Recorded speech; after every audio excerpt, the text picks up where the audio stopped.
ጀነት መግባት የሚፈልግ ብቻ ያዳምጥ። ጀነትን አብረዋችሁ መግባት ለምትፈልጓቸው ወዳጆቻችሁ ሼር ወይም ሜንሽን አድርጓቸው። ወደ ጀነት የሚያዳርሱ በጣም ብዙ መልካም ስራዎች አሉ። ከነዛ ውስጥ በአላህ ፍቃድ 19 መንገዶችን እነግራችኋለሁ።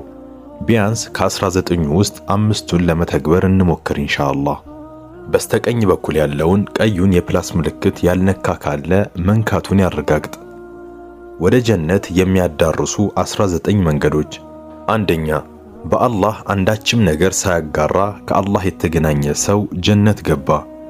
ሁለተኛ፣ በአላህና በመልእክተኛው ያመነ ሰላትን በትክክል የሰገደ ረመዳንን የጾመ አላህ ጀነት ሊያስገባው ግድ ነው። ሶስተኛ፣ የአላህን ውዴታ ፍለጋ መስጂድ የገነባ ሰው አላህ በጀነት ውስጥ ተመሳሳይ ቤት ይገነባለታል። አራተኛ፣ ጠዋትም ሆነ ማታ ወደ መስጂድ የሚመላለስ ሰው በተመላለሰ ቁጥር አላህ በጀነት ውስጥ ማረፊያ ያዘጋጅለታል። አምስተኛ፣ በሁለት እግሩና በሁለት ከንፈሩ መካከል ያለውን ለመጠበቅ ቃል ለገባልኝ ሰው በጀነት ቃል እገባለታለሁ። ስድስተኛ፣ በቀንና ሌሊት ውስጥ 12 ረካዓዎችን ሱና የሰገደ ሰው በእነሱ ምክንያት በጀነት ውስጥ ቤት ይገነባለታል። ሰባተኛ፣ ዕውቀት ፍለጋ መንገድ የገባ ሰው በዚያው ምክንያት አላህ ወደ ጀነት መንገድ ያገራለታል።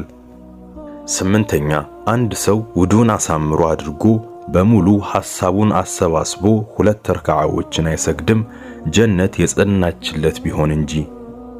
ዘጠነኛ፣ አላህን በጌትነት እስልምናን በሃይማኖትነት ሙሐመድን ሰለላሁ ዐለይሂ ወሰለም በነብይነት ወደድኩ ብሎ ከልቡ ያለና በተግባር የፈጸመ ሰው ጀነት ጸናችለት።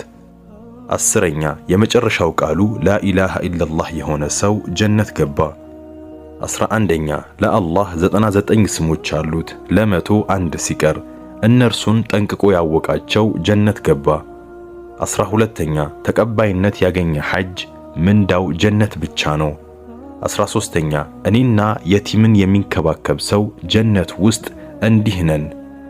14ኛ፣ ሰላምታን ያበዛ የተቸገረን ያበላ ሰዎች በተኙበት የሌሊት ሰላት የሰገደ ጀነትን በሰላም ይገባል። 15ኛ፣ እውነት ወደ ጽድቅ ነገር ይመራል፣ ጽድቅ ነገር ወደ ጀነት ይመራል። 16ኛ፣ በሽተኛን የጠየቀ ወይም ወንድሙን የጎበኘ አማርክ አካሄድህም ምንኛ ማረ ከጀነት ማረፊያ ተዘጋጀልህ በማለት ተጣሪ ይጠራዋል።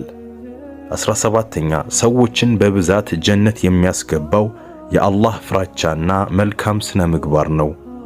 18ኛ